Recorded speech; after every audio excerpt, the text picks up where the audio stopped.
প্রতি বছর ঈদ যাত্রায় উত্তরবঙ্গের বাসিন্দাদের দীর্ঘ সময় যানজটে আটকা পড়তে হয় সিরাজগঞ্জে। বিশেষ করে যমুনা সেতু পশ্চিম সংযোগ থেকে হাটিকুমরুল মোড় পর্যন্ত যানজট তৈরি হয়। তবে এবারের চিত্র অনেকটাই ভিন্ন। সাসেক ২ প্রকল্পের আওতায় যমুনা সেতু সংযোগ মহাসড়কটি ৪ লেনে উন্নীতকরণের কাজ শেষ হয়েছে ৮০%। পাশাপাশি গুরুত্বপূর্ণ পয়েন্টে নির্মিত আন্ডারপাস, ওভারপাস ও ফ্লাইওভারগুলো খুলে দেওয়া হয়েছে।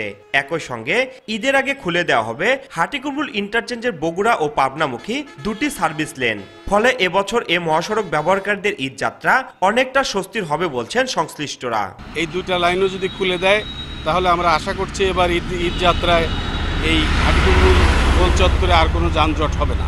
পশ্চিম ধরেন এই এলেঙ্গার থেকে পর্যন্ত 4 লাইন হয়ে গেছে, আশা করা যায় অনেক ভালো হবে। পুলিশ প্রশাসন আছে, ওরা যদি আমাদের একটু সহযোগিতা করে আলহামদুলিল্লাহ এবার অনেক ভালো ঈদ যাত্রা হয়ে যাবে ইনশাল্লাহ। প্রকল্প সংশ্লিষ্ট বলছেন মহাসড়কের কয়েকটি স্থানে জরুরি মেরামত চলছে, আর ঈদ যাত্রায় যাত্রীদের নিরাপত্তায় কঠোর অবস্থানে পুলিশ।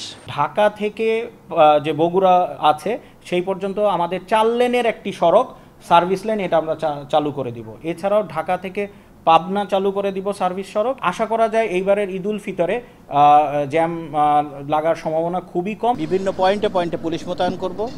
দ্বিতীয়ত মোবাইল ডিউটি থাকবে এবং তৃতীয়ত সাদা পোশাকে পুলিশ সদস্যরা থাকবে। তারা জনগণ এবং নিরাপত্তা নিশ্চিত করার পাশাপাশি গোয়েন্দা তথ্য সংগ্রহ করবে। যমুনা সেতু পশ্চিম সংযোগ মহাসড়ক দিয়ে প্রতিদিন উত্তর ও দক্ষিণবঙ্গের 22 জেলার যানবাহন চলাচল করে। রিঙ্কু কুন্ডু, সময় সংবাদ, সিরাজগঞ্জ।